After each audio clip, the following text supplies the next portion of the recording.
Allow me to introduce our first presenter, who will be speaking on the topic, Factors Relating to Teachers Feeling Demotivated and Experiencing Burnout in a Government Public Secondary School in the rural area of Antigua.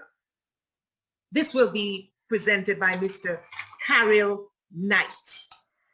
Mr. Knight is a highly motivated teacher who presently teaches at Irene B. Williams Secondary School and has been teaching in the technical vocational education and training field for the past 20 years. For Mr. Knight, teaching was never his career choice, but he grew to have a great bond with the majority of persons who sat in his classes or just had some form of interactions within and out of schools. His education began at the Sweet Primary School and continued at the Old Saints Secondary School. He later completed an associate's degree in teacher education at the University of the West Indies. Then he went on to complete his master's degree in educational leadership at the University of Roehampton. He also completed a course in project management at the University of the West Indies. Mr. Knight continues to develop himself professionally as he is currently enrolled in an inclusive education course with LaSalle University, courses at Abbey's, and many other professional courses and programs organized by the Ministry of Education. Mr. Knight has many portfolios, including fourth form level head at Irene B. Williams Secondary School, the current president of the Old Saints Secondary School class of 1999 reunion group, the director of events at the Mavis Cabral Medical Center Board of Directors, and an active member of the Tibet Task Force Group and a PRO of the Sweets Football Club. Clearly, Mr. Knight is a very versatile individual. Mr. Knight is also a member of a few non-profit charity groups in Antigua. He is, in his leisure time, he enjoys playing music, sports, doing community activities, and his love for music has driven him to his own sound system, Superflex, and he's the head engineer of the Spirited Band, one of Antigua and Barbuda's local party bands. As a professional practitioner and community activist, his duties include providing an inclusive and culturally responsive approach to education, where uniqueness is taken into consideration. He is extremely goal-oriented and takes pride in giving back to his community. Please, ladies and gentlemen, help me to welcome our first presenter for this evening, Mr. Carol Knight, who will be presenting this afternoon for 15 minutes at a time, all the presenters. Mr. Knight, sir, you have the floor.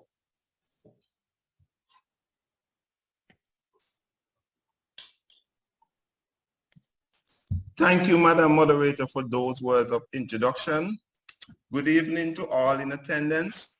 All protocols are observed. As an educator, I oftentimes feel a bit discouraged, demotivated, and frustrated on the job. As I reflect on the times in which this mood set in, and in speaking with my counterparts or my fellow colleagues, it became quite apparent that I was not alone in my experience. It was to probe more into the reason for the feeling that I consider my topic, factors relating to teachers feeling demotivated and experiencing burnout. Let's take a brief look at the significance of the study. This study of teachers' burnout and demotivation is the first one of this kind to be conducted in Antigua. The findings of this study will help to develop an understanding of how best to support and strengthen teachers in their professional development and create an educational system that motivates teachers by addressing the factors that cause them to feel demotivated. Another significant contribution of this study is that it may serve as a foundation for future studies in the regions or even externally. Also, other educational institutions can study the findings and implement ways to positively address staff demotivation and burnout factors before it gets out of control. Let's take a look at what frustration looked like amongst my fellow colleagues. Coincidentally, today made 4 years since this article was posted. Now here we have an excerpt from the Daily Observer dated May 26, 2017, where the then president of the Teachers Union highlighting some of the issues that triggers teachers' frustration and overburden. He alludes to the fact that teachers are overburdened with the many additional and senseless responsibilities that are added to their lives. Next, let's take a brief look at the scope. This study therefore sought to identify the factors that cause teachers to feel demotivated or burnout, explain or describe how these factors impact teachers, bring an awareness to school leaders and policymakers about the factors that cause teachers to feel demotivated or burnout, give solution and advice on how to combat teachers' demotivation and burnout. The next slide, we're going to look at the introduction of the study. Teachers play a crucial role in any educational system. They are the drivers of education. No doubt, for an educational system to be successful, a great deal of focus must be placed on teachers, especially their mental and physical capability, as well as keeping teachers motivated to carry out their daily activities. Now, the problem statement, one of the main areas of the study. According to Ramachandran, 2005, teachers of government schools work on their structurally constrained system and are often referred to as lazy, demotivated, and irregular in their work. Next, we're going to take a look at the literature review. In examining the literature review for this study, a number of traditional theories on motivation and demotivation, as well as empirical evidence regarding demotivation and burnout in the workplace are explored to shed some light on teachers' experience with burnout in the school environment. The literature focuses on the reasons and factors that contribute to burnout amongst teachers in the education system. Now we're going to look at some of the focus areas of the literature review. 1, feeling undervalued. 2, school leadership and administration. Salaries. School environment. Student behavior and classroom management. Now let's go through some of the literature that I used to strengthen this study. When we look at Iliha and Informa 2015, they concluded that the teachers get into teaching at the time of a great prestige, but this is now changing as teachers feel the respect towards the profession is declining. Mohammed and Henderson 2018 study confirmed that leaders are key factors in teachers' demotivation. Allen and Farid 2011 concluded that most of the teachers were not satisfied with their salaries, and the low salaries of the teachers affect their teaching and cause them to feel demotivated. However, Katcher 2012 posits that though teaching was never considered to be one of the most lucrative occupations that one could get involved in, it presented teachers with excellent job security along with the prestige of being considered having middle-class status. Now, the methodology. I employed a qualitative research throughout this study. This approach was used because it allows the researchers the ability to interpret, contextualize, and gain in-depth insight into the specific problems or phenomena. Data collection. Recorded semi-structured interview with open-ended questions. Data analyzing, memo coding, emerging themes. Now we move on to the sample size. The sample included 6 secondary school teachers, 3 males, 3 females. Both genders fell in the same age range of 20 to 32, 33 to 35, and 46 plus.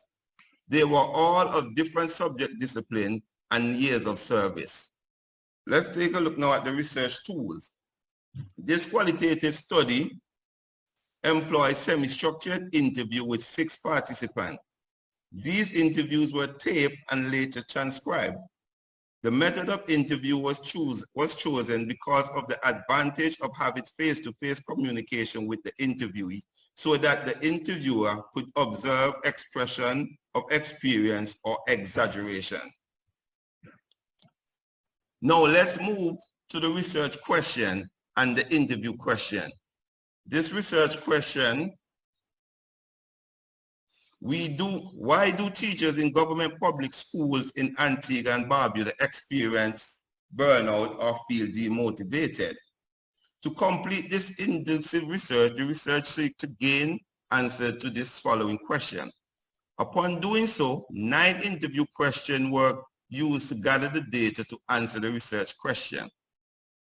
And there you have the list of questions. After I finished collecting the data, the next stage was analyzing. Based on my methodology, I used a traditional method of analyzing. Example, read, reread, coding, and texting with the use of Microsoft Excel. Here are some samples. When we look at question 1, based on the response of question 1, they were actually code first, then they're broken down to smaller teams, and then from smaller teams to the direct teams. And then after getting all the teams from all the questions, all the teams were grouped now, and they were further managed down into smaller teams.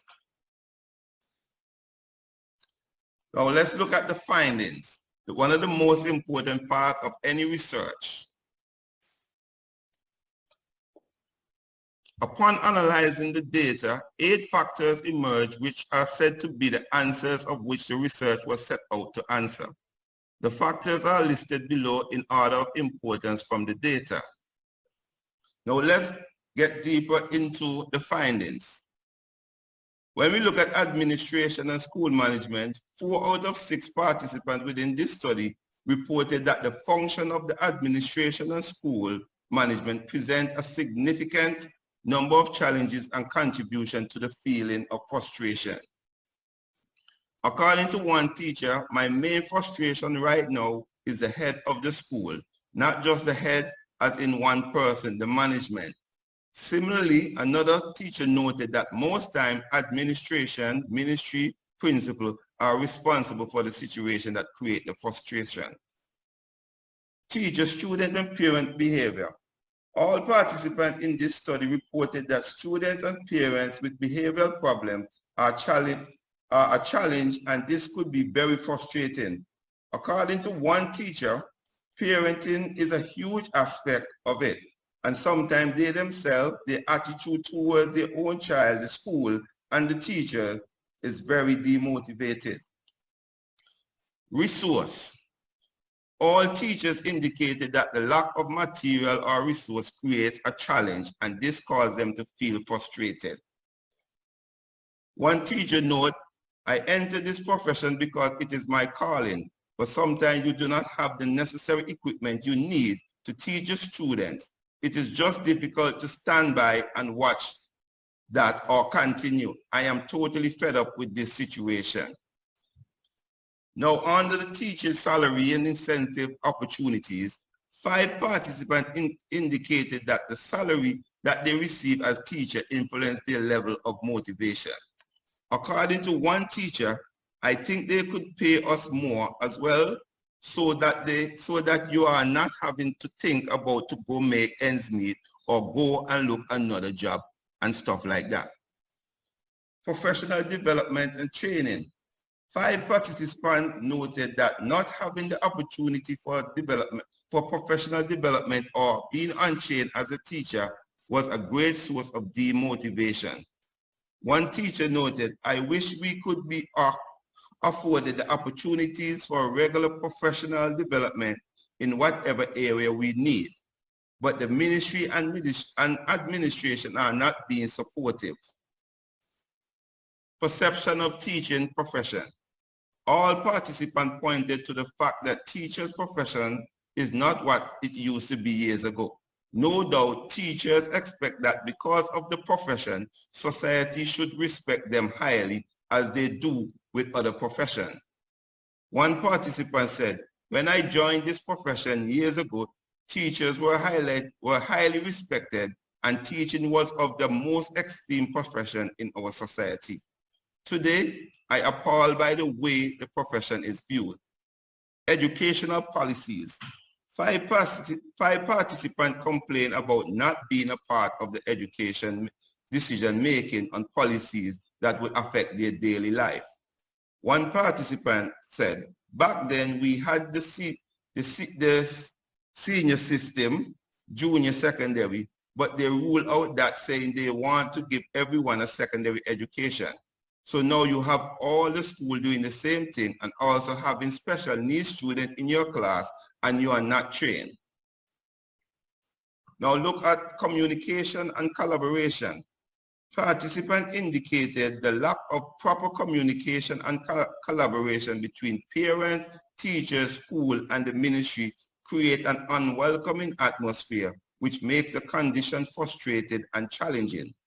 One participant stated, "The lack of poor communication between parents, teachers, principal, and ministry." And another stated, "As teachers, we all need to work together and accomplish this plan so that everybody is successful in the end." Conclusion. This study revealed that teachers in government public school experience demotivation and burnout because of the above-mentioned factors. The finding indicates that all teachers are not satisfied with the action of administration, school, or school management. The action of those in leadership positions significantly impact the levels of demotivation and burnout. 2, the behavior and attitude of students and parents also play a major role in causing teachers to feel frustrated and discouraged. The next one, lack of proper incentives, reward, and compensation is also a significant contributor to teachers' discouragement and frustration. Recommendation. Administration and policymakers should consider reasonable pay for teachers. Better opportunities should be provided for teachers to be recognized and shown appreciation for their hard work. One such way is through incentives or rewards. 2, compulsory teacher education program should be instituted for teachers at the secondary level in order for them to deliver the school curriculum effectively. 3, curriculum should be adjusted to suit the academic capabilities of the students and their performance level. 4, establish better communication and collaboration between teachers in the classroom, the school administration, policymakers, and other stakeholders with regards to the implementation of policies. 5, adequate resources should be provided for teachers to confidently and effectively deliver the curriculum. Some of my limitations, and I will just highlight a few. The sample size was 6 participants. As the sample size was so small, this means that generalization cannot be made about the research findings. Well, next one to look at, limited literature on teachers' demotivation. The researcher had limited literature to reference or to make comparisons, which limit the scope of what the research could do. It appears that not many persons have completed studies on this particular topic. This is what teachers' burnout look like.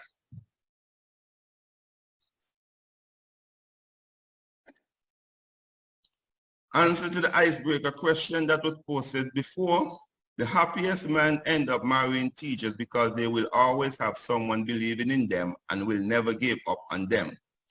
However, it would be remiss on me not to highlight these 7 teachers who I thought deserved special recognition.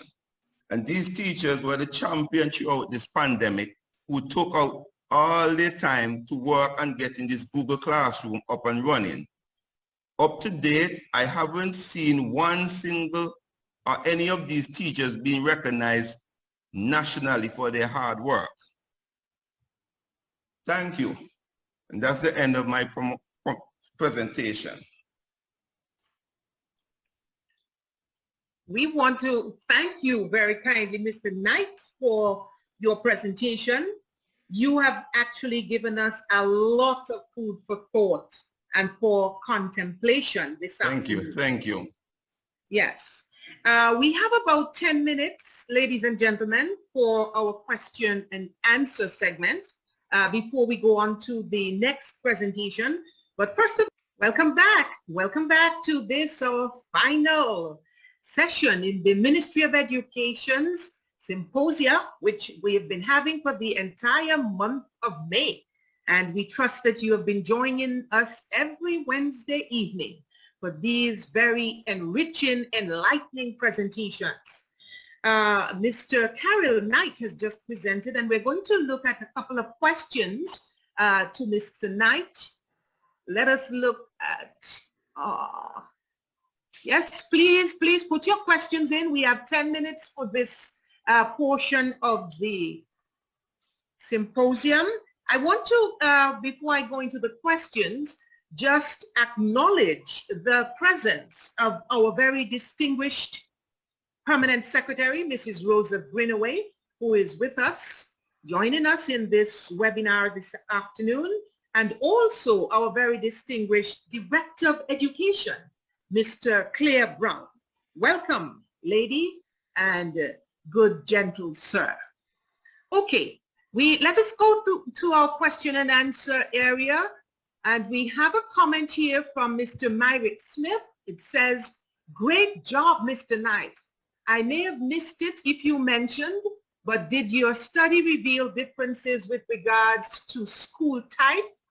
For example, between private and public schools, or between rural and urban schools in relation to teacher burnout? Mr. Knight, I know your focus was on a rural school, so take that question from Mr. Myrick Smith. Okay, great question, and thanks for the comment. Based on the school, the study was done in a public secondary school in the rural areas in Antigua. Okay, thank you. And so perhaps someone might want to do some research on the private schools and whether there is that kind of burnout in the private sector as well in our secondary schools.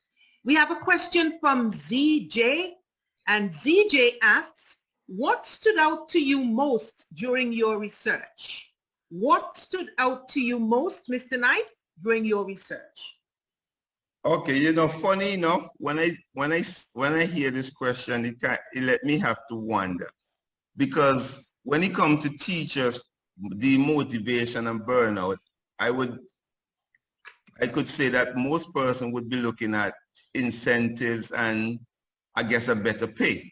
Yes, but going through the studies and, you know, the question, especially question one, I think that asks, you know, what is the cause for you to enter into teaching? And all participants indicated that their reason to get into teaching because they see it as a way to give back. Yes. And also a way, you know, to contribute to society. So that's what actually stood out for me. Okay, thank you. And we have a question, or a question from Tricia Willock Daly. Would a restructuring of the national assessment for entrance into secondary school, having different assessments according to abilities, significantly reduce teacher burnout at the secondary schools? Would a restructuring of the national assessment for entrance into secondary school, having different assessments according to abilities, significantly reduce teacher burnout at the secondary schools? Mr. Knight? Yes. Let me say, based on the restructuring is one aspect of the exam. Yes.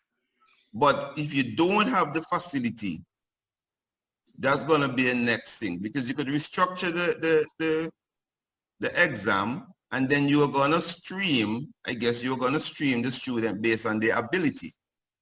And then, say for example, you have a student who is more practically inclined. So you see what's going to happen now, where you're going to send these students, they're going to still go right back into the mainstream school. So the exam is one aspect, but then it needs to be a holistic approach. Yes.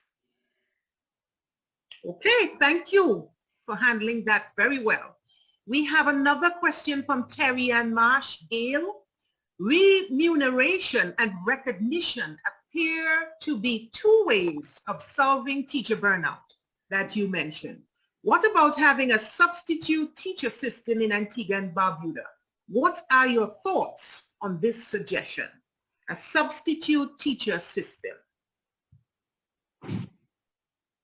Well, basically, it's just to try and, I'm here trying to figure out how the system would work. Because if you're going to have a substitute teacher, it means that, I guess, one teacher will be, it will reduce the contact time of teacher, or, the time one teacher spend dealing with a situation. But again, it's something that we're trying. Yes. But again, as you stated before, the incentives and pay is what's going to make the difference then. But it's always good to open up to different approach and see how well it works in, in the context of reducing burnout. Absolutely. Thank you, Mr. Knight. We have a comment from Lydia Quinn. Well done, Mr. Knight. Could you elaborate on your recommendation of compulsory teacher education program for teachers at the secondary level, given that teachers are given the opportunity to be trained at the Antigua State College Teacher Education Department after a few years of teaching? All right. I think somewhere in that question kind of give an answer. Yes. Because it's only mean that you will be in the classroom before going to teacher training. Yes. But then another aspect of the compulsory teacher training is being also ongoing training. Because after teacher training, there's not much development that take place or training take place with teachers. I guess if they're training, it would be in teachers who put out themselves to get further training, but there's not a compulsory training after. Okay, thank you, sir. We have a comment from Jose Reyes Jorge, or George. Not sure about the pronunciation. Please, my apologies. Thank you, sir, he says, for an interesting presentation. Your research was conducted in a rural area. In your opinion, would your findings be any different if in an urban area in Antigua? Repeat again for me, please. Your research was conducted in a rural area. In your opinion, would your findings be any different if it were in an urban area, in the city, for instance? Basically, from my point of view, I really don't think it would be much different, because Antigua is so small. And when I spoke of in my early, I think my introduction about my colleagues, I've been talking with colleagues both in private school, public school, both in town school and country school, and most of the time we share the same kind of experience. Okay, great. We have another, we're wrapping up the question and answer segment because we have to move on to the next analyst. Denisha Nikio says, why wasn't it conducted on primary schools as well? And do you believe the assessment should be tailored to cater to different learners since times are changing? And she says, I also believe in assistant teachers to help in reducing burnout. So what are your views on that? I think you answered that. So if you could just quickly tie a bow around that. Repeat the question, just the first part. I didn't get the first. Why wasn't it conducted on the primary schools as well? And do you believe the assessment should be tailored to cater to different learners since times are changing? The short answer for primary school, again, sometimes, the study, and because it was between a time span of 6 months, And especially doing a qualitative study, you try to keep your focus in a, in a study where you could complete your analyzing and findings at a shorter period, that you can meet the deadline at the 6 months, so you don't put a lot of pressure on yourself. Excellent. This is a quick one. Would you suggest, this is from KD, and she says, or he says, would you suggest the Educators Summer Institute be made mandatory to provide training for teachers? And being a part of the Educators Summer Institute for probably over 6 years, I would say yes.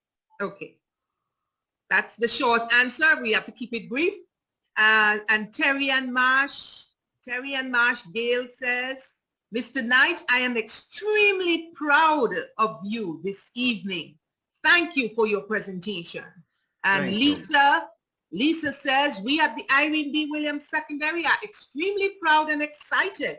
You're an exceptional teacher leader, Mr. Knight. You have selected a very meaningful and relevant topic. Continue to make an impact. One quick one. Let's get in one last one in our Q&A. Patricia George Benfield, that's Dr. Patricia George Benfield. She says, I know ESI is not compulsory, but I seriously think that when you are committed to improving your craft, you would make it compulsory for yourself at some time. Okay. I don't know if Mr. Knight, you want to just quickly deal with that? The compulsory Summer Institute. Well, to be honest, as I said, I guess we have a different kind of culture in Antigua, and in terms of when you think about development. Yes. So when you look at Summer Institute, when you look at the attendance, there's not much teachers who attend the Summer Institute. And what you will find, sometimes the Summer Institute does not offer some of the programs that some of the teachers would like to be trained in. Mm-hmm. So I think when we start look at, diversify the Summer Institute, and you have training that would cater to all teachers, then we can see, if there any way that teachers will take it mandatory and try to develop their craft. But again, we'll have to put the opportunities there first and see how they receive it. Thank you, Mr. Knight, for your presentation and for so ably handling the question and answer segment of this evening's symposium. We're going to move on to our